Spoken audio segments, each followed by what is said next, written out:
చాలా కాలం క్రితం జరిగిన ఒక చిన్న సంఘటన చాలా ప్రాచీనంలోనే జరిగింది. అంటే సుమారు ఒక 150 సంవత్సరాల క్రితం జరిగినటువంటి ఘట్టం.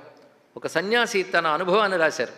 తన బాల్యంలో ఉన్నప్పుడు నిత్యానుష్ఠానంతో పాటు నిత్యము ఆయనకి విష్ణు సహస్రనామం బాల్యం నుంచి నిరంతర అభ్యాసం. అంటే ప్రతిరోజు విడవకుండా చదివేవాడు. చాలండి, నామ విద్య నిత్యం పట్టుకుంటే చాలు.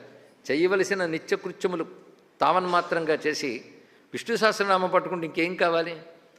అలా కొంతకాలం అయినప్పుడు ఆయనకి ఒక నిద్రలో భగవంతుడు ఒక శబ్దాన్ని వినిపింపజేశాడు. నాయనా, రేపు ప్రాతకాలం లేచిన వెంటనే నువ్వు ఊరు విరిచి వెళ్ళు అన్నాడు. ఎందుకు అంటే రేపు సాయంకాలం లోపల ఊరంతా దగ్ధం కాబోతున్నది. అయితే మొత్తం ఊరిని కాపాడచ్చు కదా అంటే సమూహ కర్మ ఒకటి ఉంటుంది నాయనా, అది అనివార్యం, అనుభవించక తప్పదు. నువ్వు చేసిన ఈ సాధన వల్ల నీకు రక్షణ నేను చూపిస్తున్నాను అని చెప్తే ఆయన ప్రాతకాలం నిద్రలేచి విష్ణువు ఇలా చెప్పాడు, ఊళ్ళో అందరికీ చెప్పాడు. మీరందరూ కాపాడబడాలి కాబట్టి మీరందరూ వెళ్ళిపోండి ఊరు విడిచి. విష్ణువు చెప్పాడంటే వెర్రిబాగులు వాడే నీ మాట వాడు వింటాడన్నట్ట. అప్పుడు విష్ణువు నవ్వుకుని ఉంటాడు, నీకు చెప్పానా ముందే, వాళ్ళు వినరయ్యా, వాళ్ళు అందుకే పుట్టారు. సరే, మొత్తానికి తాను మాత్రం విష్ణువు మాట నమ్మాడు. ఏదో కళ అబద్ధం అనుకోకుండా మూటాముల్లే సర్దుకుని వెళ్ళి ఊరు నుంచి కొంచెం బయటికి వెళ్ళి ఏం జరుగుతుందో చూద్దాం అనుకున్నాడు.